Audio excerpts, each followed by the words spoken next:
I'm excited to introduce our guest for today, none other than Adam O, who is instrumental over at the Upstream Data team. P, there are 1,001 things that you know more about Adam than I do. What am I missing before we show his beautiful face? I actually met Adam for the first time.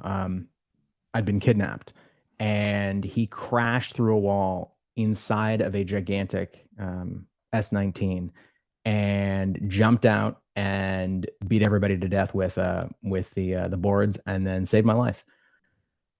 It was an incredible experience, and it was that moment that I knew that he was a force for good and an incredible person in the space. He also, as you said, works at Upstream Data.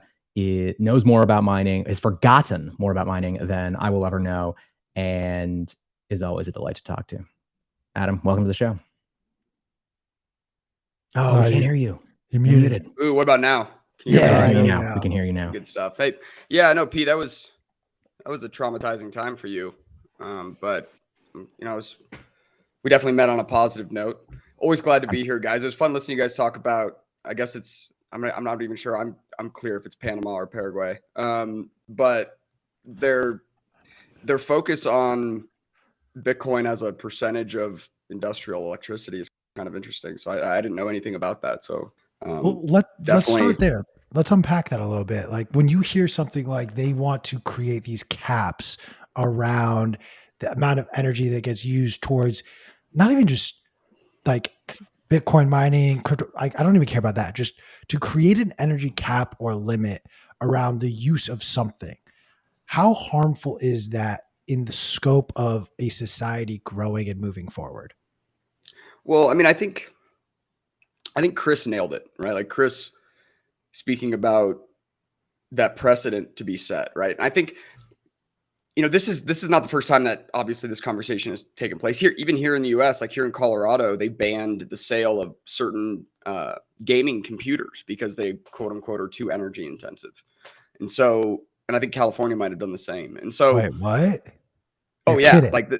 No, it's not even that. That's not even that was like a couple of years ago, I think. And so I knew this battle was coming for a long time. And really, this is bigger than Bitcoin, I think, right? Like, I think there's some people out there, even conspiratorial, thinking, is this energy crisis about forwarding or destroying Bitcoin? And in some ways, I'd say, yeah, but it's really more just about, destroying individual sovereignty in any regard, right? Like there was a quote that was circling the internet yesterday. I don't know who the guy was, but in this clip, he talks about, when food is abundant and cheap, you can't control people. When energy is abundant and cheap, it's really difficult to control people. But if you make energy and food scarce, you can control people quite easily, right? I mean, the second they get hungry and they no longer have 21st century living, right? Which the basis of 21st century living is electricity. The second that those are removed, like you can get people to dance to whatever tune you'd like, so long as you're the holder of that food or that energy. And so, I think the more conspiratorial side of me, I've been saying this for a long time. I truly think that there are governments that are hoping to inch toward the nationalization of energy production. The way they do that is, and they could do it almost in one swift go, right? It's kind of like the Paris Climate Accord situation, where because the existential threat, if we don't nationalize energy production, what they will say is the existential threat is, literally the disappearance of the human species, right? The extinction of us. And a habitable planet. If that's the monster in the closet, right? There's no amount of tyranny or abhorrent behavior that can't be justified, right? Where it's like, well, yeah, what's a few slaves if we're going to save mankind? What's a few this if we're going to save mankind? Like what's a few liberties if it's either you live under tyranny or we're all going to die. Like it's kind of one of these insane wagers. And I think it's, it's edging toward that. The basis of that, though, the kind of foundation of that, even that plane of thought, is one that's flawed. And that's what Chris was talking about, is that the moralization of energy consumption. And now, energy is never really consumed. It's always kind of interesting to me that we use the language, but it's the second that we set, a nominal or a relative level where like this is bad and this is good, well, then we're begging for not only just regulation, but we're begging for like control, right? It's going to ultimately be governments trying to control how much energy Bitcoin transacts with, right? That's the other weird thing, is that Bitcoin is not consuming energy in many ways, right? It's Bitcoin just happens to be the only currency on earth that anyone can trade electricity for, right? So like if you just have electricity, but nobody's willing to trade with you, you could still turn that electricity into Bitcoin. It's the only, mechanism we have to really do that. Otherwise, you need a counterparty. You need to give that electricity to somebody, and then they'd give you some other type of value. But Bitcoin there's an autonomous way and it's, the means by which we produce Bitcoin fairly. And so, I think the way I look at the Bitcoin network is like as an energy demand market itself, right? Before Bitcoin, all electricity demand on Earth consisted of the human beings on Earth and what they demanded electricity for. Yes, some of it was data centers, but those were like centralized entities like Amazon or Microsoft that came together and they say, hey, like we want to set up a data center, like we demand electricity, and they deal with a power provider. Well, then Bitcoin got created, and you can almost look at it like there's the world's demand for electricity, and then there's this little thing known as Bitcoin. And Bitcoin's about about $15 million a day is what the size of that market is. Now, the size of the global market is obviously way bigger than that. But Bitcoin is purchasing about $15 million a day of electricity.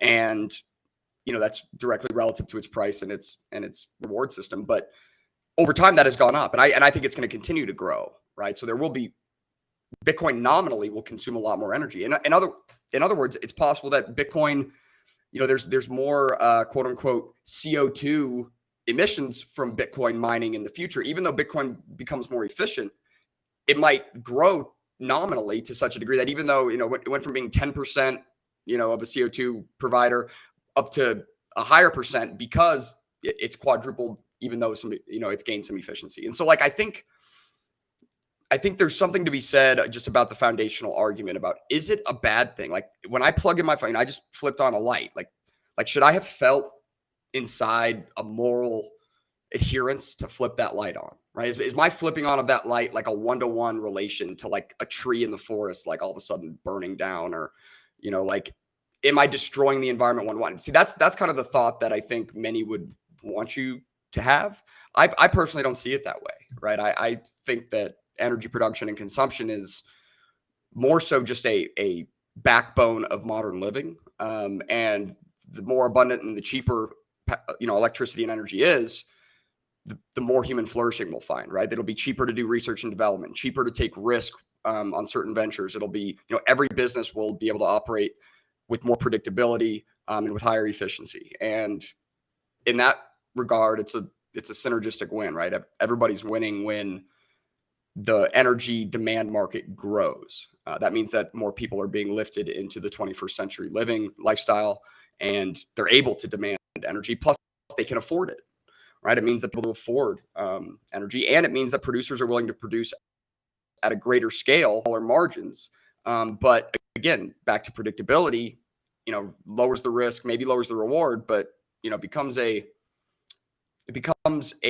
obvious backbone of every other industry. Like right now, I don't think that people feel that energy is the basis of all other industries, right? That's what we're seeing in the world today with this energy crisis is, all of a sudden energy prices go through the roof. Well, everybody that's running any kind of retail store is getting crushed, right? So all other industries are getting hit because they all use energy, and then half of them need to ship items like physical goods. Well, all shipping rates have gone through the roof because fuel rates have gone through the roof. And so the more people that become enlightened to how important energy is, I think the better off we're going to be. And I think maybe it's going to take a lot of pain to get there. It seems so, right? It seems people are waking up. People today are thinking like, hey, maybe natural gas isn't the worst thing in the world, considering my power bill is 10x what it was last year. So, I would argue that Panama is just going down that rabbit hole. That's kind of like a WEF, the intergovernmental panel for climate change. Like they would definitely argue that we should try to minimize, that's the side they've taken. They've tried to curtail demand, they've tried to really crush any kind of energy demand, rather than focus on supply and say, hey, if we want to get prices down, we could increase supply. They look at it as, they've made it so that consuming energy is a bad thing, right? They're already talking about tracking individuals, tracking on an individual basis, everyone's quote unquote carbon footprint or, energy consumption score. And to me, I just fundamentally will disagree with that. So I want to first, like, I'm the guilty party here. I fucked everything up. It's Paraguay, not Panama. I'm the confusing person in the room here. So that's on me. Yeah, Paraguay, no, you're good. Like you have nothing to apologize for, Adam. I'm the idiot here. So that just need to provide that correction. I do want to ask you though, and we're touching on it a little bit. We're seeing it, the narrative begin to get questioned for, I think, the first time in a long time. But just in your opinion, when did we as a society lose sight of and start to accept this idea that energy usage equals bad? And there's a growing stigma around, well, I want to do this. And then all of a sudden it's, well, there's the energy implications of that and this, that, or the other. So like you're actually hurting the environment. It's like, but like you have to sacrifice a little bit to gain a lot. And that sacrifice a little bit, I think our society has just forgotten. Ugh. I'm so angry. I'm kicking my microphone. No, I think that's a good point though. The way I think about it is like this, right? Every societal act, right? Certainly every technological advancement, but every societal act, every industrial act has some type of an environmental impact, right? Every time I exhale, you could argue there's some type of environmental impact. Is it a negative impact? Is it a positive impact? If you want to put a sidewalk through a park, like actually throw concrete on the ground, like that, there's an impact there, right? So you have to weigh the risk reward. You have to weigh the cost benefit, right? Nobody's doing a cost benefit analysis. And it's just kind of seeming that the reason, to me at least, the reason there's no focus on any kind of cost benefit analysis, right? It's not like, hey, if we spend this much money and we build, LNG storage facilities so that we can have, reliable LNG infrastructure and kind of diversify our what is energizing our grid. What is the benefit to that? Well, we should be able to house a greater population while maintaining what I would consider to be like affordable power rates. We can energize or electrify manufacturing and industry. Right? There's a lot of benefits to be talked about, and the negatives to be talked about would be things like, we actually have to get the raw materials, right? Typically the capital costs, and then on the environmental side, the issue that's like where we're at today is you can't really talk about a cost benefit analysis, because when you get to this cost side, there's utter disagreement, right? Because there are those who claim that every molecule of carbon dioxide is sending humanity, closer and closer to extinction. And there, I think those who believe that it's maybe more complicated than just a one-to-one relationship, carbon dioxide. And ultimately, I think those on this camp would say that we're more ignorant than we think, right? Like I always ask people, let's say everything the IPCC, the climate alarmists claim to be true, it is true. Well, even if that were the case, are we to then deduce and conclude that the 207 sovereign governments of the world, that they're able to not only know what is a perfect atmospheric composition of the planet, but they're able to then achieve that atmospheric composition through policy and taxation? Like, is that what I'm left to believe, that like, if only we vote the right way and, put the right taxes on carbon, then we'll all survive? Like, even if I were to accept their argument, I would have a much different interpretation of how we go forward, I think, than what we're seeing today. And so, from my standpoint, like people would probably label me as like a, climate denier or climate change denier or something like that. And where I would say I sit is I see the complexity of it. I think that there are much worse things to emit into the atmosphere than carbon dioxide, right? I think that there are much more noxious, compounds and chemicals. And ultimately, we should always try to mitigate waste, right? We should be stewardly of the environment because it's low time preference. Because the environment, the natural resources on this earth are much more abundant, and they replenish much more quickly when you're a steward of them, right? Like look at regenerative farming, look at any type of hydroelectric facility that cut corners, right? Like they typically didn't have a very successful hydroelectric project, and they did a lot of ecological damage. And so, I think that all power generation is great. I think some are more reliable and better than others, but I don't think this started more than.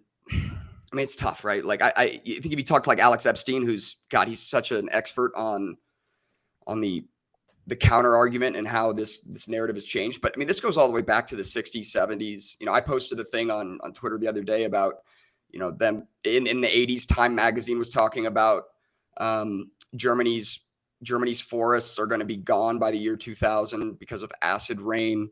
And you look at it today, and they've actually expanded, right? They have more acreage of forest than they did in like 1974 or whenever this was written.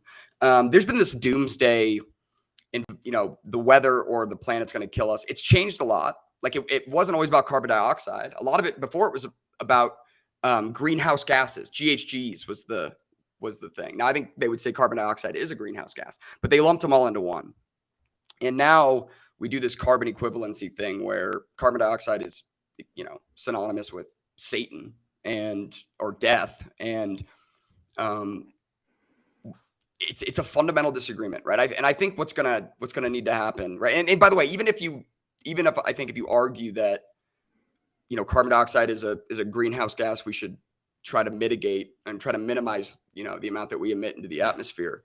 Even if you want to make that argument, I think you could still agree that the current carbon accounting system is flawed, right? That certainly right now, as the rules are written, there are many instances where, like one of them, is, for example, in Canada, is such that there are producers are allowed to flare up to 50,000 cubic feet of methane, of CH4, which is 80 times heavier as a gas than CO2.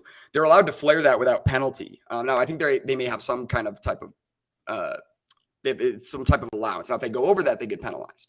But the second that they take that 50 MCF of gas, that 50,000 cubic feet, if they run that through an engine, well, that engine is going to combust the CH4 and it's going to start emitting CO2.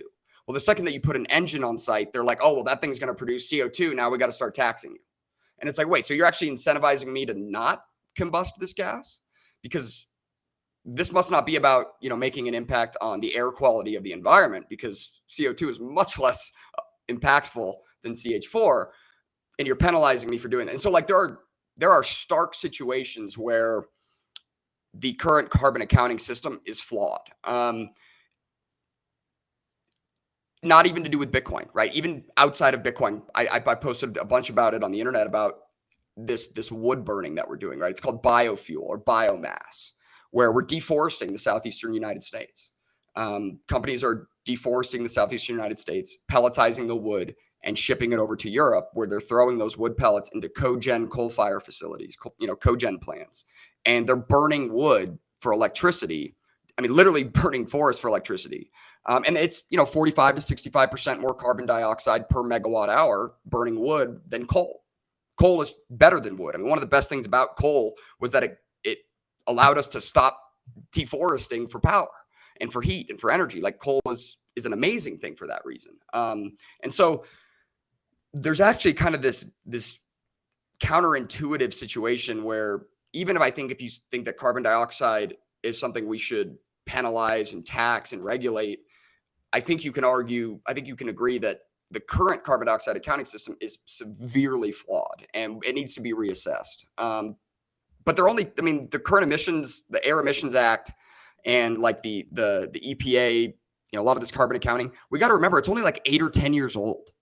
Like I think people think that this has been around forever, that people always were just getting rich for cutting down forests and burning wood or building solar panels and wind turbines. But that's not the case. This is new industry to some degree. And I think these laws and these regulations have plenty of room to change. They've certainly haven't been carved in stone.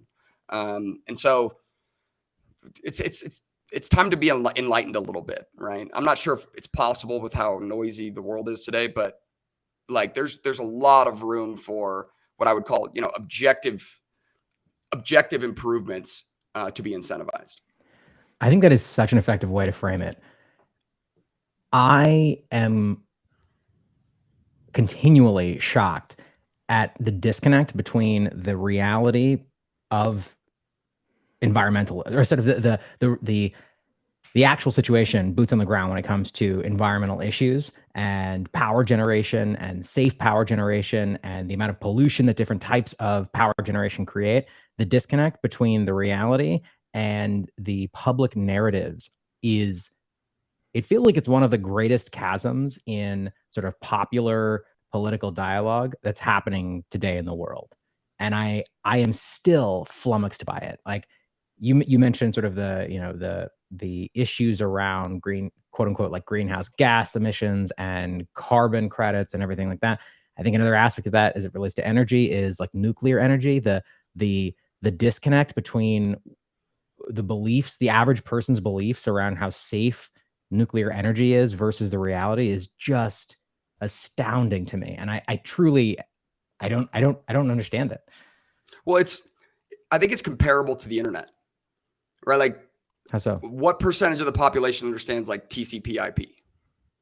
Like, what are like, you know what I mean? Like, it's not very. It's the people that are working on it. It's people that are building on it, right? Those people get it, but everyone else just like knows www dot whatever, right? Like they just know how to use the thing. It's analogous to even just how consumers use gasoline, like internal combustion engines. Like not very many people really understand internal combustion engines, but everyone uses them. And so like most people don't get that, even more than half of every barrel of oil doesn't go to gasoline. It goes to petrochemical products, right? Petroleum products, things like plastics, epoxies, lubricants, all sorts of, Tylenol, like concrete, steel. There's truly a level of just ignorance, I think, right? That it requires enlightenment in order for there to be any kind of change, I think. Otherwise, it's just people kept in the dark and told how things are, like told that if they do this, the world will turn into a ball of fire. If they put solar panels on their house, they're going to, the world will be here forever, kind of a thing. And they just run with that. And I think, many people don't even really think about or talk about how solar panels and wind turbines themselves are petroleum products. Like, even if we want to completely go to solar and wind, we're going to need a lot of oil and gas to do that. Like, we can't replace solar panels. We can't operate wind turbines without petroleum. And so we're still going to need some, oil and gas operations going on, even if we were to completely transition, quote unquote. Right. So, I think this is kind of the result of a lot of political promises. There's a great documentary out there. I recommend everybody go watch this documentary called Burned. I think it's subtitled like "Are Trees the New Coal?" or something like that. Right. I mentioned it earlier about what's going on in the Southeast United States. It's really interesting because they talk about the policies that led here, right? That's really who's to blame, is the policymakers that have incentivized this behavior, right? Those who come and capitalize on it, I fault them just because I think individuals are really what make the world go round, right? And even though bad behavior is incentivized, it's not a reason to do it. Although I do understand somebody is going to do it. So like I fault the regulators the most. And what you can see is that there've been these crazy promises made, these like net zero, right? It's like a Agenda 2030 or 2031 or some crap, where they trying to get net in Europe. They're trying to get net zero by 2030, right? That's the reason that Germany, counterintuitively shut down their nuclear plants, that and Fukushima, but they're trying to get to this 2030 goal, right? So then the politicians can stand up and say, we made it, we saved your lives or whatever. It's just so that they can get elected again. That's all politicians worry about. The second they get elected, everything they do is to retain that power. It's to get reelected later on. And so like that agenda has set some weird precedents and caused some weird behavior. And this wood burning side of things is directly from that, because somehow through this nonsensical carbon accounting system, deforestation turned into wood pellets thrown into a coal fire plant has been designated as carbon, like net zero, right? Or neutral, carbon neutral. And it's just utterly flawed. I mean, it's like I could point out a million places where that process is absolutely, releasing or producing more carbon dioxide than it's sequestering. It's kind of laughable how stark the difference is. But here we are, right? And here they sit, and they're going to be able to throw a chart up on a screen somewhere on the internet, and they're going to be able to say, look, like we were here with green energy, and now we're here. And a big part of that is going to be biomass. And everyone's going to be like, oh, biomass, that sounds cleaner than coal. But it's not. It's forests, right? It's wood, and they're clear cutting them. And so, I think, if they're going to do that, we ought to burn hemp, right? At least it replenishes every 100 days, right? A tree takes a decade to grow, 2 decades. At least let's use a regenerative fuel, for God's sakes. Paper companies will never let that happen. Well, exactly, right. And so, we're yes, there are gatekeepers. The biggest gatekeepers, the hedge funds, right? BlackRock stands to gain so much because the nationalization of energy production, it's not like the government comes in and it's like all their people that take over everything. No, they just come in and they effectively have, universal and vertical oversight, but they still will be giving taxpayer dollars to somebody to actually go out and do this, to go actually and operate wells and things like that. And it's going to be BlackRock because, BlackRock has pretty much owns the green energy kind of portfolio, right? They have a massive stake in ESG. They have a massive stake in carbon credits going up, right? I bet you that they have projections where if they lobby properly, like the amount that they're going to be getting paid for their quote unquote carbon sequestration is going to be, per unit is going to be greater in 5 years, because if they get the right people into power, they're going to pass this legislation through, and then it's going to do this. We're going to siphon money from over here.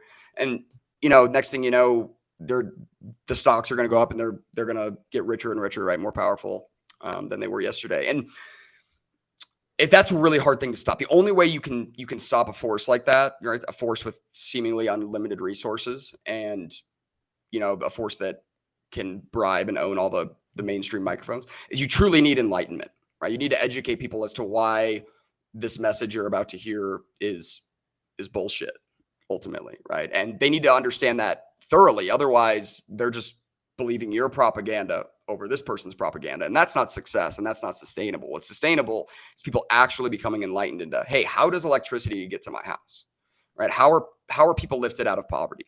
What is the actual impact of producing solar infrastructure, batteries? Batteries, we could talk about, gosh, the social costs to mining lithium and nickel, the slave labor, right? There's a lot of things that could be counterbalance this kind of idea that green energy is just like rainbows and unicorns shitting glitter. Like it's there are many different types of energy. Energy is really hard to rig. It's really hard to beat these kind of thermodynamic laws we've seen as we've in the industrial age.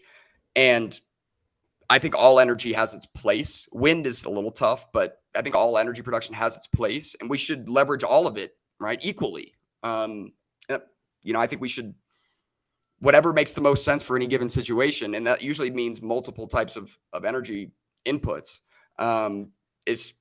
should be available. Right now, we're at a place where if you try to go do some of these dirty energy projects, like you can't even get investors, you can't get a bank to loan you money, you're going to have worse rates, right? Like, meanwhile, if you spent the exact same capital building wind farms, like all your costs get covered, you get all that money back at the end of the year. It's like, and plus you get to put on your webpage that you're saving the planet. So I just want to clarify, when you say wind farms, you mean the migratory bird slaughtering devices, the bird genocide devices? Yeah, one and the same. Got it. The ones that are making eagles go extinct up in Oregon. Guys, yeah, but you know what? Wait. Time out. No, Pete. But do we not want to get these spy vehicles that are just birds off of the? The FBI pigeons. The FBI pigeons. Like, it's guys, this has been disproven. Birds are in fact real, but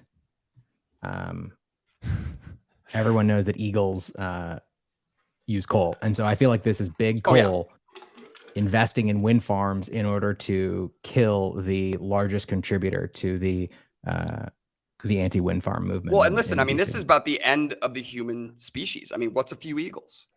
You know? Yeah, I mean, well, Adam, wait, Adam, are you saying you value an eagle's life more than a human's life?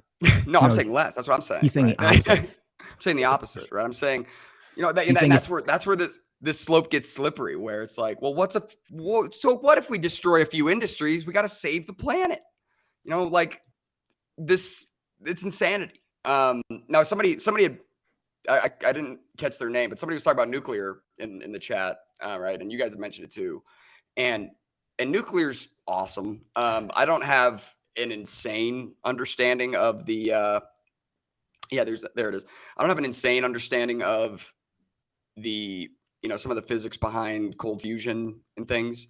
I have some questions that, you know, some concerns of my own about nuclear, but ultimately, when it comes to really, you know, densely populated areas, nuclear is phenomenal. But you really can't have economic and widespread nuclear again without a very robust and abundant oil and gas industry, right? Because again, all of the materials, all of the building, all the infrastructure is going to be a product of petroleum to many degrees, right? And the cheaper that is to construct, the better and the investment is into nuclear. And not to mention, you know, the uranium and whatever else crazy compound or crazy elements you need. Like there's a lot of oil and gas. There's a lot of oil and gas required to mine the earth, right? To actually break earth and like find nickel and, you know, elements is like that's a purely diesel game. Like there's nobody's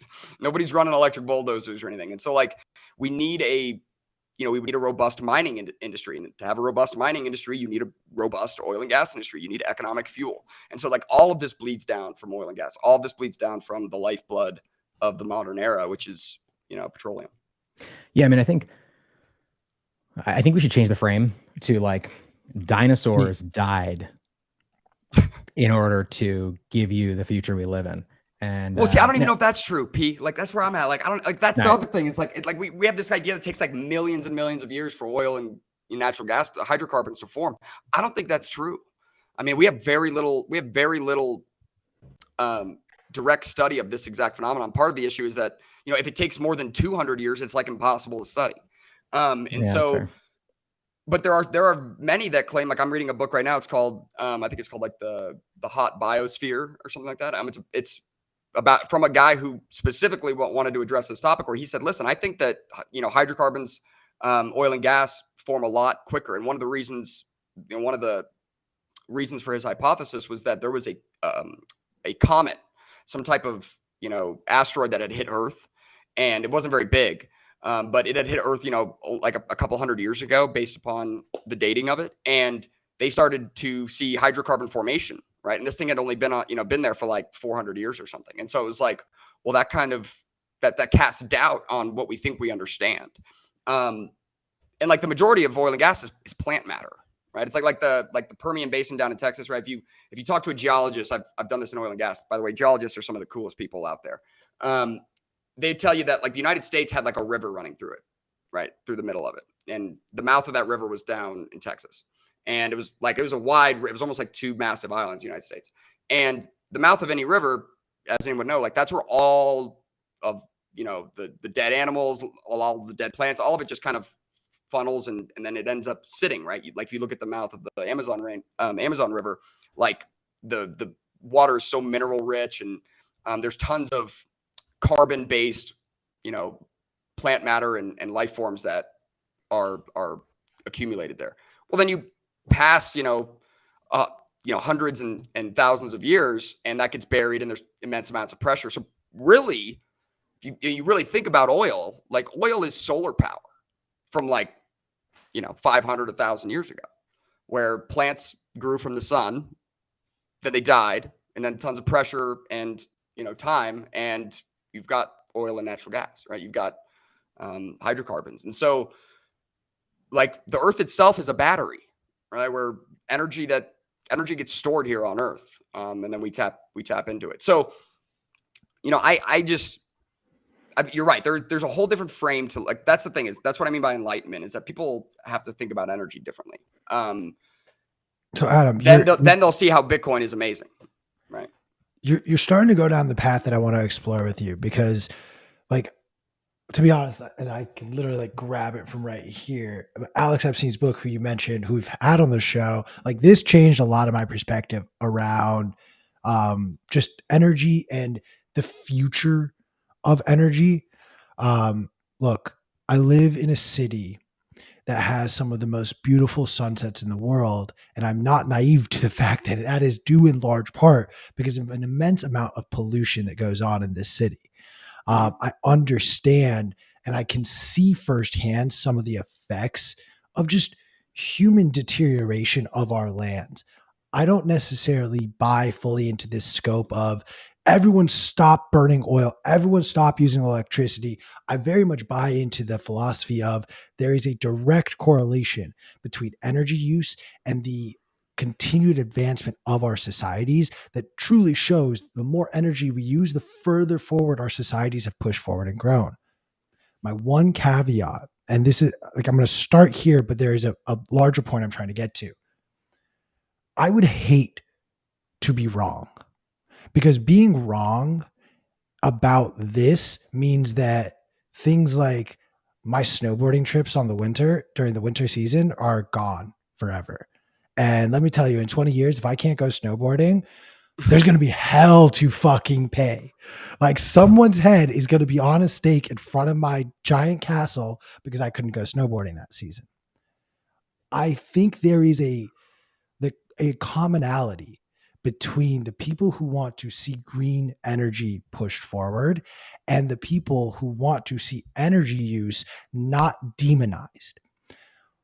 What I would really like to see from thought leaders of the camp that says, hey, we need to not demonize energy is instead of articulating it through the lens of your idea is bad and wrong and this is why, rather switch the narrative to we as a community should actually focus on these things. And the example I want to draw is our conversation, the conversations that P and I had on Spaces about a month and a half ago with Dan Batten, who is an ESG scientist and who came into the Bitcoin space with this hypothesis that Bitcoin is bad.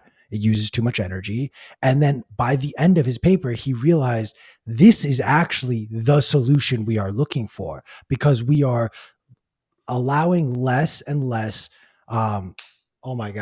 methane gas due to a lot of the work that Upstream's team accomplishes. This actually decreases the amount of methane in the ecosystem. And that type of a conversation, I think, if it can get snowballed into a strengthening talking point rather than, I think the stronger narrative, which I see right now, is energy usage isn't bad. And if you think it's bad, like you are the problem. I think that just creates this polarizing, like two opposite teams rather than understanding and realizing both teams want the same thing. We're trying to get to.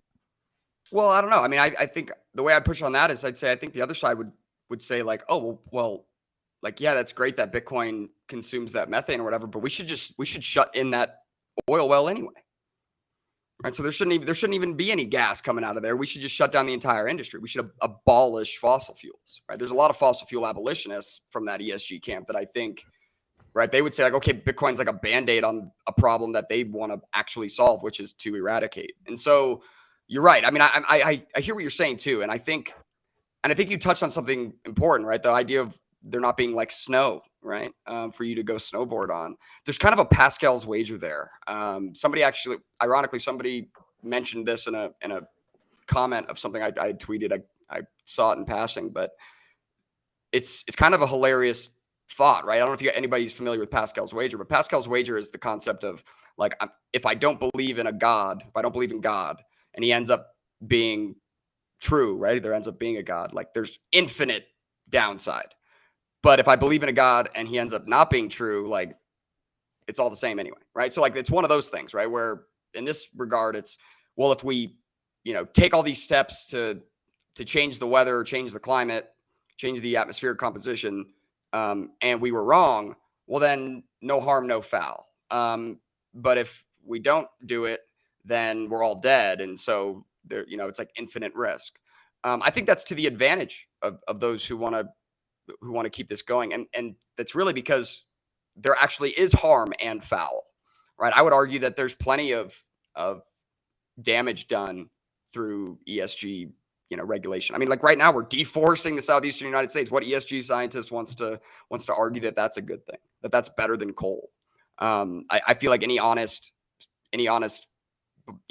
physicist would say coal is a better fuel than burning our forests, right? Mainly because the only carbon sink we have is plant life, and the best of that, right? Some of the most, I guess, intensive carbon sequestration life is forests.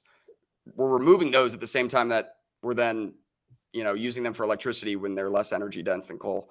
And so that's where I would say it falls. It's tough, right? It's tough because here's the thing. I've ventured into that camp, right? I didn't just like come across these ideas and like immediately start disagreeing with, the climate alarmists, right? I mean, I assess this, and I've approached those who disagree with me in many different ways. And there's what I found is there are a few things that they won't even venture to talk about, right? I mean, one of them being that the infrastructure itself is made out of petroleum. That's something that's tough for them to talk about. But the second is ultimately, is consuming energy a bad thing? Is it destroying our planet? Like, are we all going to die? And because if that's the case, then they're like depopulationists, right? Like they want society to kind of degrade back to a, medieval type form of living where we're burning wood. Like, I mean, you look at electric cars and stuff, like that's an external combustion engine, right? So that's a technological step backward, because external combustion is always going to be less efficient. It's just the fact of the matter. And so I don't know. It's tough. I mean, I disagree that. I mean, I hear what you're saying. It's just that I think they're more extreme than you give them credit for, right? They're, like the version you said is like, oh well, you just want to like make sure that we don't melt the snow. Like they're more extreme than that. Like I think you're absolutely right. No. I am the sane one. I am the sane version of a climate activist who agrees that there are two separate issues at hand. There is one where I don't buy into the narrative. I buy into more of, I think, your camp, which is energy consumption is actually a good thing. It needs to be destigmatized, and we need to look at it as this is the source in which our society and humanity pushes forward and grows. They have been intertwined, and that I want to find that separation. But to your point that, some of these climate activists believe that let's just be done with fossil fuels. Like, I still am in the camp that says eventually, one day, there is a likelihood that we do not need fossil fuels because there is a cheaper source of energy. Now, whether that cost to obtain that cheaper source of energy has a greater cost to our planet or we're using greater resources, that still remains to be seen. Or I'm going to hyperbolize and play into a little bit of FUD for sake of argument and conversation here, or even some of this may be dangerous to humans or civilizations because you introduce an excessive amount of nuclear reactors, or in P's fantasy, every single car has its own nuclear reactor. So whenever you're driving in LA, like there'll be at least 8 different nuclear explosions a day because of how many car accidents there are.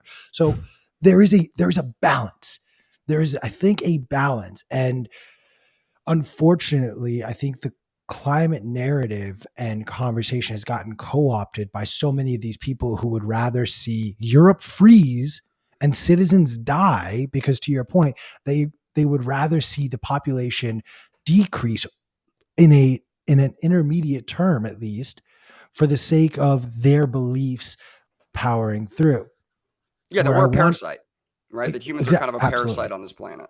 Absolutely, we 100% are. We use. Yeah, I don't know if we are. Resource. I mean, we're of this planet too. I think. I mean, unless we're aliens, but I don't know. I fall in the camp of Adam and Eve were from Mars, and the civilization we had on Mars was dying. They were sent here to restart a civilization. That camp. You fall in that camp. I'm that camp.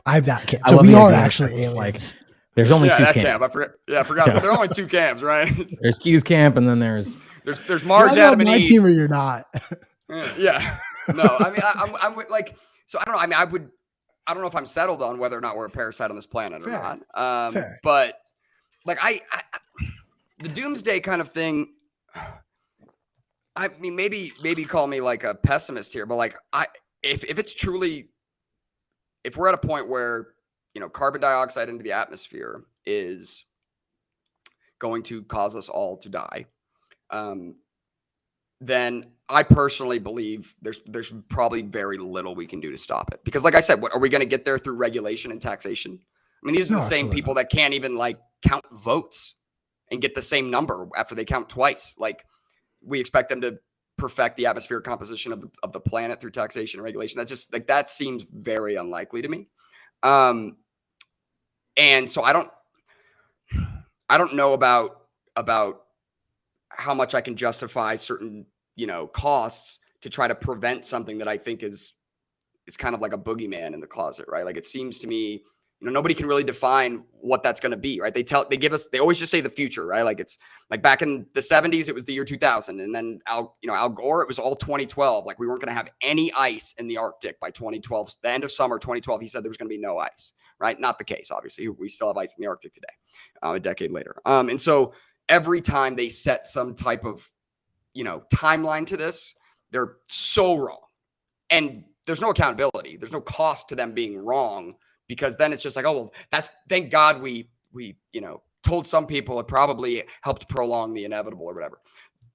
What I do know is, on the other side of the coin, is that if we were to embrace and champion all types of energy production, power generation, if we could actually get to a place where energy is abundant and economic enough, you know, something I've talked about before, I think Bitcoin will solve the global problem of clean drinking water. That is, if we don't taint our water, you know, before that, right? That's if we don't taint it with chemicals that we can't get out, because we'll be able to desalinate ocean water, right? I mean, we can already desalinate. Yeah, we can already desalinate ocean water. It's just so energy intensive and costly. Adam, did you break into my house and steal my notebook?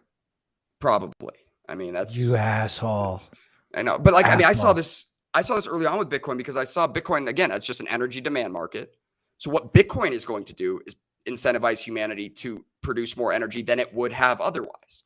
So I already see Bitcoin as something that helps us, you know, helps get there, helps supplement championing energy production and focusing, you know, the more people that are going into being, you know, electrical engineers, petroleum engineers, power production engineers, the better, right? I think that's where we will see true quality of life enhancement is from.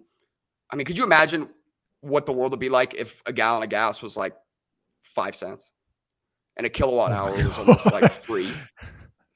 Right? Like, think about that world. Like, what does that look like? Right? Like, what do the costs of goods look like? Right? Because I mean, part of the reason that like a bag of dog food at the store is, you know, $30. That's crazy, dude. You know, I've never even thought about it that way. The cost to get there. No. Yeah. Like, I mean, what happened? The same thing's happening. Energy goes up, you know, prices of everything go up because it takes more to manufacture it. It takes more to ship it to where it needs to go, blah, blah, blah. Well, the opposite is true also, right? All of a sudden, energy prices go way down. Well, people start going, hey, shit, like, we could undercut our competitors and we could offer this at this price because, you know, our margins have grown and maybe we'll sell this many more. So we trim our margin by 20%. We grow our market by 27%. We just saw a 7% net growth in our business. Like, they will absolutely take advantage of that. And so the world's a beautiful place when energy is free and abundant, or cheap and abundant. If we do end up competition for energy. Well, this is my real zoomed out kind of advancement that Bitcoin will incentivize, right? Like, I think Bitcoin will be the last money for this reason, because money is a technology, right? That allows humans to organize. It gets us to cooperate with one another and contribute, right? And synergize. People have often talked about, like, would there ever be a world where we don't need money? And there would be a world where we don't need money, but that's only a world where we have free energy production, right? Where if energy is free, like we truly have, you know, some type of fusion nuclear kind of a system that's even beyond, like, quote unquote renewable, like, you know, maybe, you know, you input this much and your output is 7 million times greater than whatever input it was. If we get there, then we can potentially get to the point where we can like truly synthesize like matter, right? Because you have infinite energy, and then you don't need money, because then you can truly provide for everybody's physical needs without cost.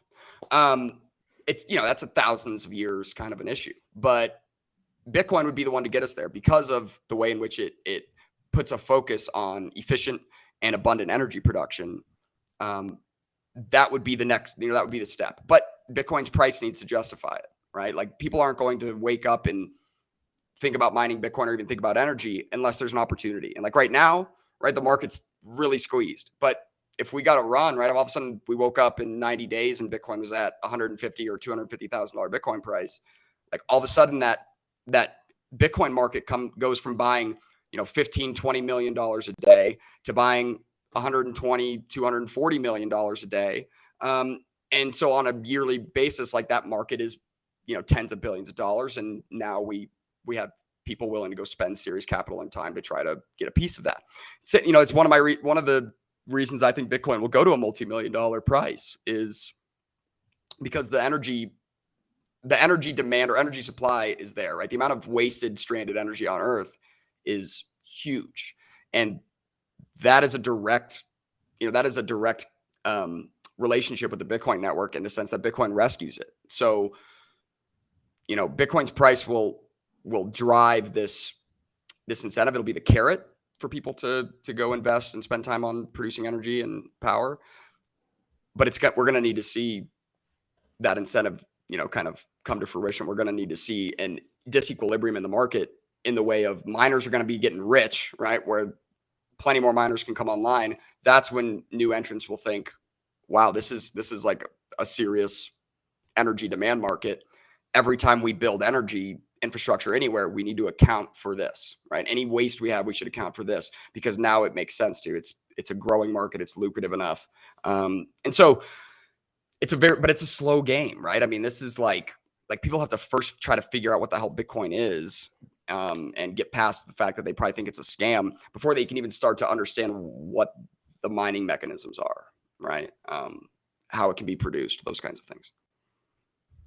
I mean, let me ask you guys, because neither of you work in energy industry, right? So, like, from your perspective, what is the worst or the most environmentally impactful aspect in your mind about producing oil and gas? Like, what comes to mind when you think about oil and gas, or like, what pollution maybe comes from that? Like, I wonder what images are in people's mind. What do they think about? Because I think that everyone's. I mean, I've asked a few people this, and the answers differ insanely. So I'm curious to hear, like, how have you thought about this, and then how has it changed since, knowing about Bitcoin and kind of the things that Upstream Data is doing, what we're doing with mitigating flares and things like that. Like, where do you see waste? What do you think the bad thing about oil and gas is, as far as the climate alarmists are concerned? You want me to go first, Q? Mm-hmm. Yeah, I think that my understanding of the oil and gas industry has obviously changed dramatically over the years, especially with the introduction of Bitcoin. So today, I think of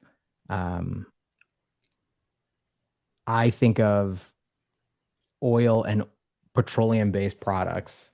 Actually, I've always viewed oil and petroleum-based products as like a cornerstone of every aspect of human technology. Like, people think of oil and gas and the production of petroleum as being sort of one thing, but really, like, I forget what it's called, but like, you look at the sort of, I always think of that image of is it the condensation towers, where basically, like, you get all the different oil products that are like, that sort of like are extracted from the tower as you go. And it becomes really clear that almost every aspect of your day-to-day life is 100% dependent on some aspect or some byproduct of the oil and gas industry.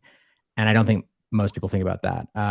I used to think of Bitcoin mining as being like a thing that consumed energy in a way that was essential and important, but not necessarily good for the environment on its own. And more recently, I've come to understand over the last couple of years, like, that, things like flare gas technology are in fact just like categorically like a net good, rather than something that is good, but in comparison to all the other ridiculous things that we use oil and gas for, or not ridiculous, but other uses like flying private jets everywhere, or running Christmas lights or dryers, which people love to do and don't take any accountability. Well, yeah, that's a good point too. Like, part of if we have abundant and economic energy, like I can get to Miami for like $180, and I can get there in like 3.5, 4 hours. Like, that's purely a result of a thriving, robust energy industry. Like, it's worth talking about. What about you, Q? Oh, I will echo P in saying that Bitcoin has helped me, I think, learn a lot more just about the general energy infrastructure, how we use it, how literally I'm hard pressed to find anything in this room right now that energy, or that oil, especially in fossil fuels, did not have a role in helping to create or at least get this product to me. One of the things that I've loved learning about, for example, is like the work of upstream is like my first talking point to every single climate change person, because it's like, did you know this is just like, most people don't even realize that we were just flaring methane gas. Like, my little cousin who just graduated from the University of Utah, like, I had to explain this. He was like, wait, like, that was just no way that's the thing. I was like, no, this is just the system that was in place. And people figured out a different way to utilize that stranded energy. I'm a big believer that the next iteration of efficient, clean energy will come from the Bitcoin mining space, because Bitcoin miners are incentivized to find the cheapest source of energy. I will caveat all of it by saying, I live in a city where I see the worst side of it. We got alerts 2 days ago that the air quality is now reaching levels in Los Angeles because of the heat wave, to where certain areas you're not going to be able to go. I've had friends from the East Coast come visit me. We walk around LA and we'll talk, like, we'll get in the car, we'll be driving away, and they'll literally say, my nostrils are burning. Oh no, I remember flying into Ontario, and it was like I was on the window seat and I could look down and I could see the line of smog, and then like we like entered it, and it was bizarre. Like, what's weird is that once we got into the smog, you almost couldn't see it really. Like, it was like it was like only scary. Yeah, like you don't even really realize that you're in this fucking cloud of haze. I mean, like that's bizarre, right? Like, that's like just insane population. And that's been normalized. Right?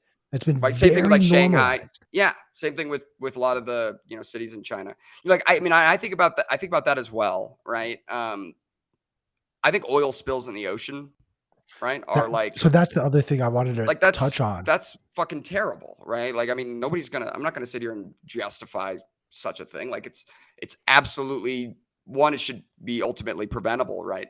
That being said, like, nobody else is treating the oceans very well anyway, right? Like there's a lot of places where we need to start talking about how we treat our water sources. And like, I mean, the trash island kind of a thing out in the ocean, like, it's apparently the size of Texas. Oh, dude, don't even get me started on Garbage Island. Yeah, Garbage Island.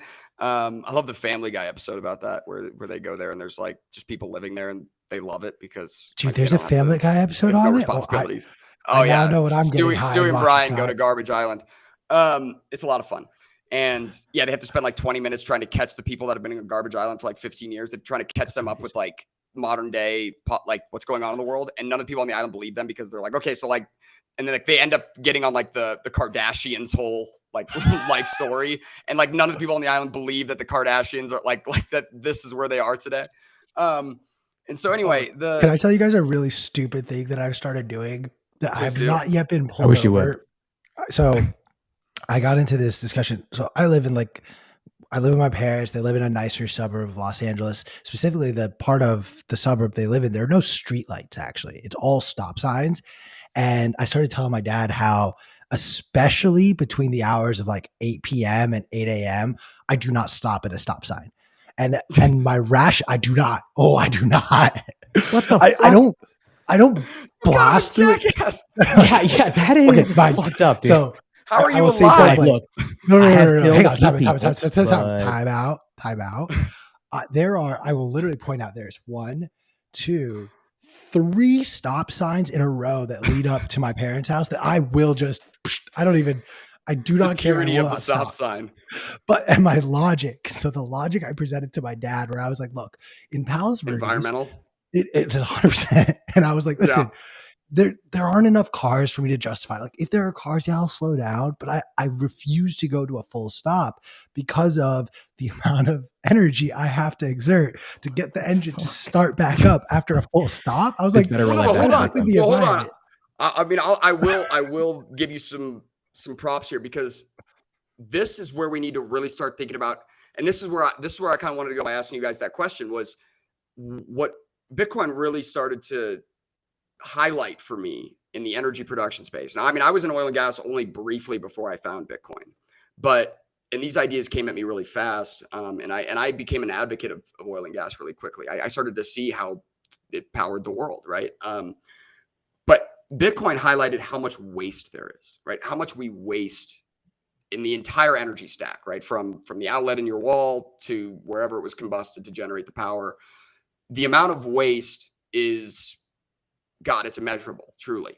And the amount of waste in our utilization of energy, even at the retail level, is immense. And what I would point to is exactly that. Like, in cars, if we truly wanted to be efficient, and by the way, we should already have this, but every car should be hybrid, right? I should get in my car and I should have a battery to, a 50 kilowatt hour battery. And you could do a small little like inline freaking, 4-cylinder motor, or even a 6-cylinder motor, and use that battery up, right? At least drain over halfway of that battery initially. And then every time I need to have regenerative braking, because once my battery's dry, then I switches to my gasoline. And then as I'm driving my gasoline engine, anytime I hit my brakes, it starts charging my battery. And then if my gas gets low, like, I've got battery left, right? So like, we should be producing the energy. We should be trying to harness some of the energy and recoup it, right? Because it takes a lot of energy to move a car. One thing that somebody, that kind of started this train of thought is, if you think about the efficiency of vehicles, like a motorcycle has a much higher efficiency than a car, because, the amount of weight that engine is moving that isn't the person relative to the person isn't very great, right? Maybe a motorcycle's 500 to 1,000 pounds, like, and you're a 200-pound person, right? Well, the person's 20% of, or 20% of the entire weight that's being moved. Well, in a car, the person's like, 4%, 3%. Like, so that engine, really, all of the work of that engine's doing is to move the car, not really to move you. So it has a lot more mass than it needs. Well, one benefit of that is it'll have a lot more force. And so you could capture that force when you use your brakes. Like, regenerative braking makes total freaking sense. And then guess what? Like, on a smaller gasoline tank and a smaller battery, you get more miles than you would on a huge gas tank or a huge Tesla 100 kilowatt hour battery. You can actually get a longer range because you're using the best of both worlds, right? Like, we should already be there. This should already be a product, but no, like, regulators have come in, and you don't really get the full subsidies on hybrids. So you might as well just make an electric vehicle. And it's like, it's maddening, right? It's maddening because the waste isn't really what's being attacked. It's more this moralization seems to be what's driving the environmental side of things, rather than actually taking a look at, like, hey, let's try to waste less resources. Let's try to increase efficiency. I don't really think that solar panels and wind turbines do that. There's so much input before they ever produce a watt. I don't see it, but it's a tragic world that way. Like, I would love a hybrid car, right? Like, and it'd be easily produced. We have the technology. It's just a matter of, they probably don't think it'd be marketable. Yeah. I mean, we've kind of been moaning about this for a couple of weeks now, but, Q, what is the situation with basically the federal tax credit that was approved for electric vehicles, and then immediately these companies increase the price of the car to fully just consume the tax credit? And everybody's like, that makes sense. Dude, I've been diving into this Inflation Reduction Act, and like, let me tell you, like, the next rug pull is not going to come out of the crypto space, my friends. The next rug pull is literally going to come out of the electric vehicle and, like, quote unquote clean energy space. You are going to start to see And this is my caution and warning. And we're going to sidetrack for a second. I'm going to hijack the conversation to talk about stock market. Almost every single one of these like solar energy type stocks have seen a bump up immediately after the signing of the Inflation Reduction Act because so much money is earmarked for solar company development. Here's where it's going to get really tricky and really interesting. This is not a measure that's going to last forever. These are not policies or money that these are tax breaks that these companies are going to get for the rest of their lifespan.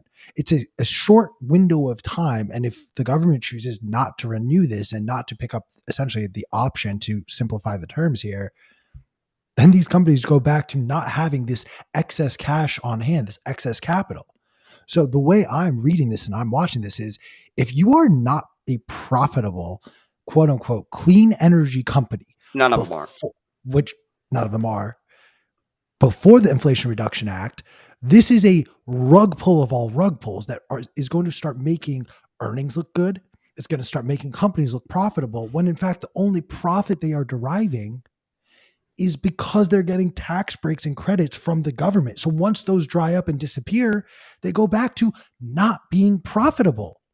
And in turn, what happens to equity valuations when it looks profitable for a certain window of time, like the entire tech industry in 2020 and 2021, and then all of a sudden reality sets in, interest rates go up, and the money well dries up from the government, you see a fucking crash the way we're seeing today.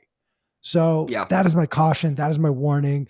Don't buy the hype, in my opinion. Do your own due diligence. This is not financial advice. If you got First Solar if you bought First Solar the day before the Inflation Reduction Act went in and you're up, I think like 20-25% right now, good for you. Fuck yeah.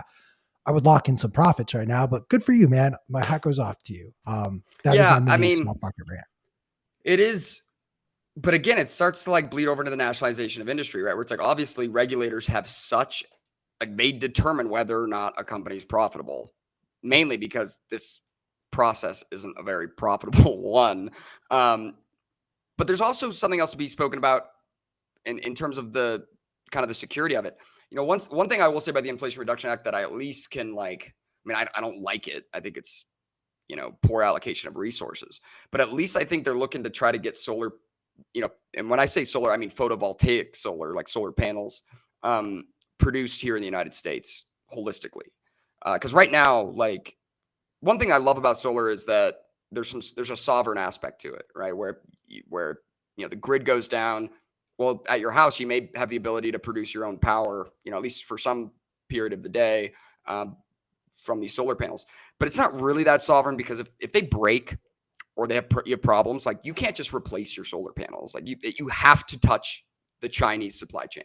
It goes through China, period, end of discussion. You can't get a solar panel today without it having touched the Chinese supply chain and like physically, geographically go through China at some point. And so that's a problem. Like that's a huge problem from a lot of different standpoints. So I can kind of at least see the benefit for a retail solar consumer here in the US for having more local production. What I'm really excited about is most people don't really know that photovoltaic solar panel production is a nasty process. Right? You have like sulfuric acid as a byproduct. You have like these nasty ass chemicals that absolutely can taint the water cycle, right? Taint our water supply, and taint it in like an irreparable way. I don't know if people have seen like the lithium ion leach fields, right? Yeah, they're fucking terrifying. No, they're literally, it's like straight out of a comic book and I've found footage. I'll have to post it today to Twitter, but I've seen footage of a bird lands on this little like pond of these chemicals, and it literally just drops. It just like plunks into the water immediately. Now, and it apparently shuts down your entire nervous system. It's like they're super toxic. Yeah, super toxic chemicals in order to extract lithium from the earth in any economic fashion, right? This is the best process that we know of, and it's horrendous. And so, like, the reason that in the United States, I think a lot of people have this idea that, you know, solar and is so green and clean is they don't have to see or really understand how it's produced and what goes into it. And so if we're bringing some of that here, I think it helps with the enlightenment, right? I think, certainly, solar's all great and everybody, jumping up and down and being virtuous about how it's on their roof. But would you want a solar facility in your backyard, right? Would you want them to be manufacturing that like at the park where your kids play? These are questions that I think we need to talk about, because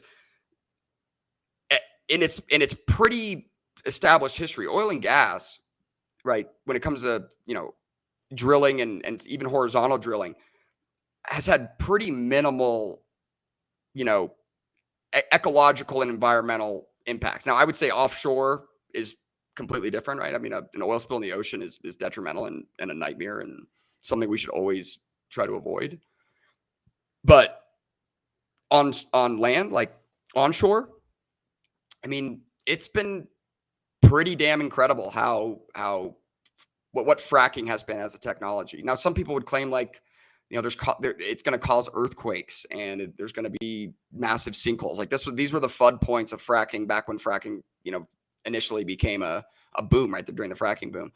But we haven't really seen that. I think it was a lot of it was FUD. Now there definitely can be some pressure. I've seen wells blow where like somebody injects a well over here and a well that's connected underground in the same basin or whatever, and they're injecting pressure, and a well that over here that's plugged or shut in wasn't plugged properly, and that pressure blows it out the top, and all of a sudden you see water. Now it's water, right? It's not like some lithium ion chemical, but like it's briny water is shooting out of this well, and they got to go, shut it off and get it properly plugged and shut in.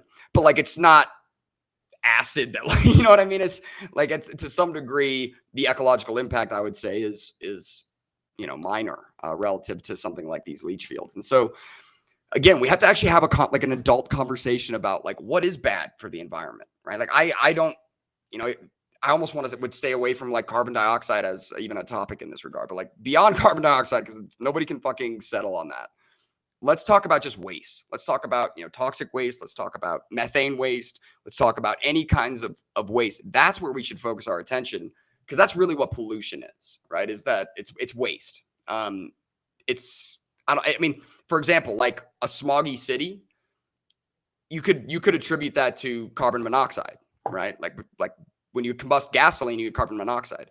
But when you combust methane, you get carbon dioxide, right? So it's like, are we going to try to say one is better than the other? Because I think we should. I think that we can definitely agree, like carbon monoxide is much more noxious. I mean, it'll kill you, right? Like keep your car running with the garage shut, like it will absolutely suffocate you. Whereas carbon dioxide is what I'm exhaling. And so like we should actually, have a more holistic conversation and a debate around what does it mean to negatively impact the environment. The problem is if we settle on 1 unit of carbon dioxide as a negative impact of the environment, we should truly depopulate this, the planet. Like they're trying to get rid of me. I produce carbon dioxide. So obviously I'm a problem, right? I'm making it so that Q can't go snowboarding in 20 years just by talking too much. Right? Asshole. Mm-hmm. Like that's where I don't want to go. Like that's so feudalistic. I think it's a bad way to live your life, thinking that like we're all just going to die and what was AOC's like 2032? So we got like 10 years. So we're not even going to make it to the 2032 halving. So I don't even know why I'm mining Bitcoin. But I prefer to live on the other side of like, wow, look at what waste we can mitigate, what lives can be uplifted because of fossil fuels, because of hydrocarbons. I think that's a much more worthwhile avenue to take. Now, I'm going to mock the ESG side because I can't help myself, and I think they deserve mockery. And literally, like they excluded private jets. The European Union excluded private jets from. I mean, isn't that fucking amazing? Yeah. Doesn't that just like kick you right in the throat? Like, they exclude private jets from their carbon dioxide accounting. I think they said corporate jets, but same thing. I mean, everybody that owns a private jet, they own it through a company. I mean, exactly. Who the fuck has it? Like, the company owns a private jet. I'm the CEO of the company, or the director, or the president of the board, or whatever. So yeah, I mean, I like that has to be mocked. If we don't mock that, then we're not being intellectually honest. And if they're passing those laws, they obviously must not think the planet's going to actually be uninhabitable in 10 years because of carbon emissions. They must think something else, because otherwise they wouldn't differentiate between, public and private air travel. It's fucking, 1 unit of carbon dioxide is 1 unit of carbon dioxide. But that doesn't seem to be the case. So, Adam, we spent a long time today talking on clean energy and all of this, and we have about 10 minutes left. Let's talk about home miners getting crushed. You want to do that? Because I kind of wanted to ask you. Okay, we could talk about home miners getting crushed. But ask me. What do you got? I mean, home miners getting crushed is a short point. We're getting crushed right now. It's rough times, but the cool thing about home miners is they can just turn their machines off and wait until it's better and not degrade their hardware, because they likely don't have like any financing they need to keep up with, or they're not going to declare bankruptcy for turning off their AC. Why? What is your thoughts on why the difficulty adjustment was so significant this epoch? I mean, I think we know very little about Bitcoin mining, kind of. I mean, but there is some statistical understanding here. So one thing I think is that there was curtailment for the last month. So like the last 2 difficulty adjustments, I think there was a fair amount of curtailment going on in Texas because everyone was just pumping their ACs on max, and so there was a lot of grid demand. So those who were, those down that are connected to ERCOT, they shut down their miners so that they could push to the grid, because that's part of their contract. Yep. Now that we're getting into August, I could see that maybe that demand has tapered some. I mean, it's still hot as shit, so I don't imagine it's gone by any means, but it's tapered. Or maybe it's, people that were running their AC 24/7, now they're only running it like 16 hours of the day, those kinds of things. So I think that there's some curtailment, because, you could have these 20 megawatt kind of sites down there that like they can bring on a lot of hash rate. It's about with new gen ASICs, it's about 30 megawatts per exahash or so, right? And so a 9% increase is about 15 exahashes. So we're talking about like potential of hundreds of megawatts of power potential. It could also be a lot. It could also have something to do with kind of statistical nuance, right? Yeah. Where what if really the hash rate only increased like 6%, but then there's a 3% statistical luck involved, right, over the course of those blocks. So like what I always like to do is I always like to look at it. I've always thought, not to say Satoshi fucked up, because I don't think he did. I don't think I'm smart enough to I don't even think I'm smart enough to like see, to really talk mathematically about why he might have. But I don't like the 2016 block average, right? The one difficulty average to me is not very indicative of, overall trends. I like to more, in other words, like I don't like the 50-day moving average of price. I like the 200. So like I always like to go look at like the 15,000 block average, which is about 100 days. Right, I guess 14,400 blocks would be 100 days. I like to look at that, and what we've seen from that is like much more like a flattening, right? Where we got up to like 210, and then we came back down to like 202, 201, and now we're back to like 207, 208 on the 15,000 block average. So like what I see is more of a flattening, and maybe some people coming online because of like I said, curtailment, things like that. But maybe I'm completely wrong. There was a lot of announcements, right? So there was like Zach Vole from Brains pushed out on Twitter, so like just like a bullet point of like all these different announcements that have taken place, I think in the last month or two, in the mining space. And like there's a lot. Now announcements aren't the same thing as execution, right? Because we saw this in October, November last year, where all these companies, Marathon, all these people came out and talked about their insane, the insane capital they raised to go deploy hundreds of megawatts. Announcing it is different than actually doing it. But there's been a substantial amount of quote, bullishness or new projects or expanding projects in mining, which there's not a whole lot of room on the reward side of things for that. But I think it's, those who are convicted building for those future dates of positive arbitrage, right? Where nobody was able to time the last, price run at the end of 2020 into 2020, end of 2020 into 2021. But everybody that was mining in like September, October, November of 2020, all of a sudden, like the daily dollar denominated rewards we were getting just went through the roof, right? So then at that point, if you wanted to scale up to take advantage of this, this market, well, you're gonna have to spend more in order, because now the prices of all the infrastructure has gone up, all the ASICs and stuff has gone up. You have to spend more. It's going to take time. You might not get it, installed by the time to actually capture some of that market, cushion, I would guess, or that margin. So you have to do it now, right? The only way to take advantage of it a year or 2 years from now is to be building now. And so I think people are starting to figure that out a little bit more, because there's been more cycles, right? People that have got in maybe in 2020 or 2021, like they've had some time to work through this and see prices change and things. And so prices are cheaper on hardware, a lot of, especially dollar denominated, which if, you're looking to raise capital, well, now it means for the same amount of capital, you can get a lot more hash rate.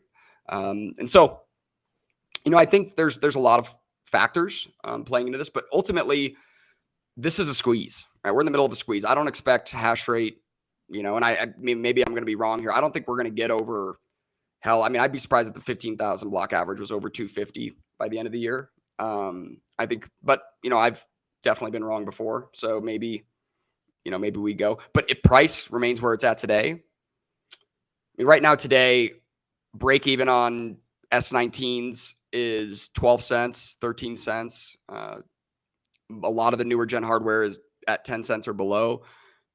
So, we could still see price could go down to maybe 15,000, and still anybody that's at 7 cents or below is profitable. So there's still room for competition to come in or for price to go down, which, it's the same function. What I think is kind of interesting this time around is, in 2018, 2019, and even into 2020 up to the halving, like there was serious pain. The 2020 halving was pretty painful in the sense that we were already at a pretty low hash price, and then getting it cut in half was brutal.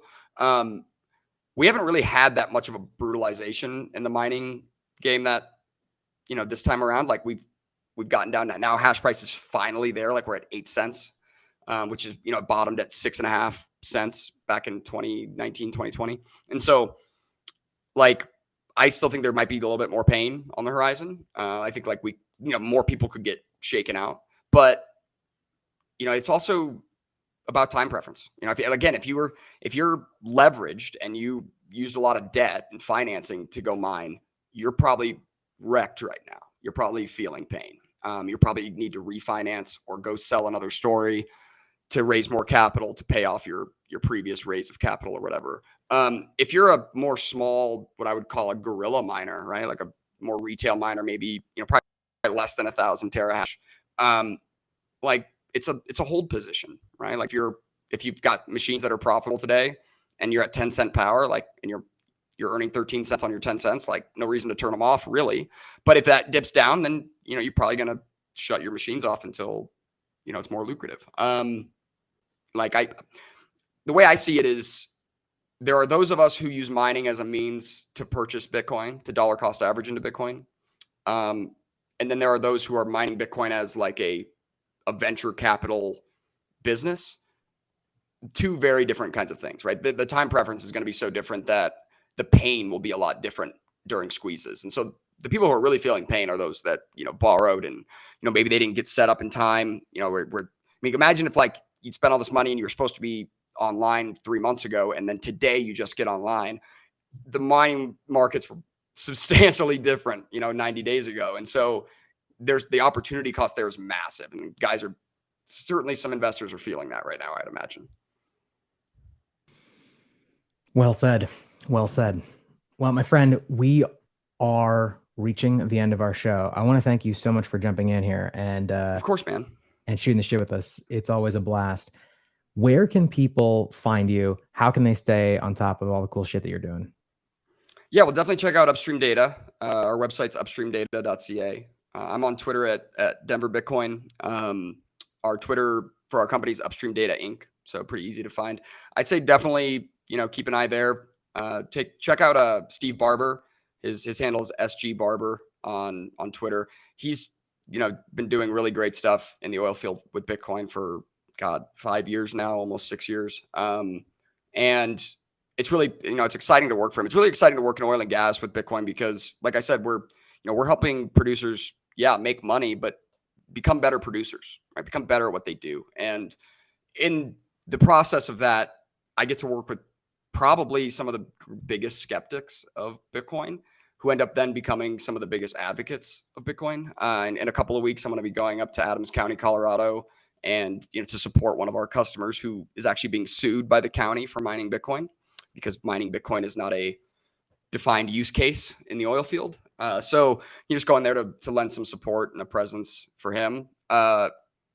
This is a really disruptive time in energy, a really exciting industry to work in. Certainly if you see the value proposition of Bitcoin. So, definitely check us out. And I'd say keep diving down the rabbit hole, right? Let Bitcoin be the thing that gets you to learn about what energy production and power generation means. I think it's done that for a lot of people. It did it for me.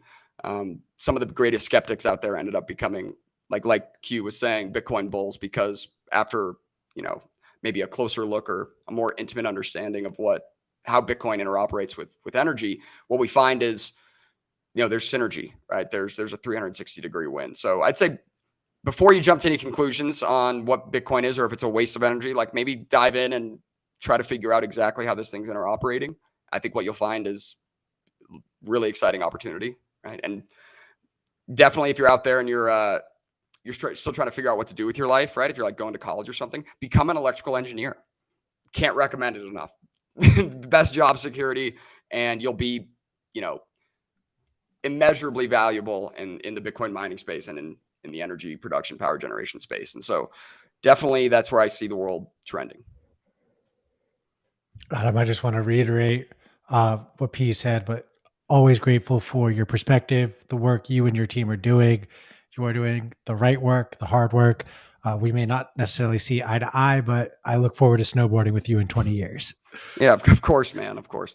No, thanks for having me, guys. I love jumping on here with you guys. Like I've always said, P's one of the funniest guys in the space. And so you clearly have not spent enough time with me.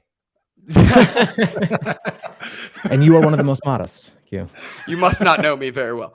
No, yeah, P's absolutely hilarious. And no, your guys' show's entertaining as hell, right? Plus, I think you guys have some of the best guests on here. I mean, you're not afraid to reach out and grab anybody from any walk of life, right? There's no bias here in Bitcoin, really. And so just a bias against affinity scams. Absolutely. So always glad to participate. Call me anytime. I'd love to jump on, especially when we're talking about the mining game, which has been changing so much. It'll probably be different in 6 months. We'll have to have a whole nother conversation. I look forward to your intensive mining presentation. But as we wrap up this show, I do want to remind everyone to please feel free to click the subscribe button down below if you are not already subscribed.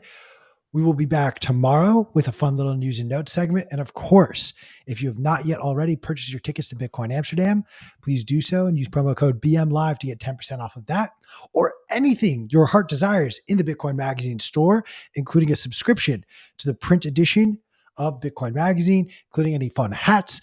Unfortunately, the staff t-shirt is not available at the store, but Chris, if you wanted to come online and show your t-shirt, that is available at the Bitcoin Magazine store. We have fun little Pepe hats, everything. 10% off of Bitcoin Magazine Live. That's a wrap. We're out.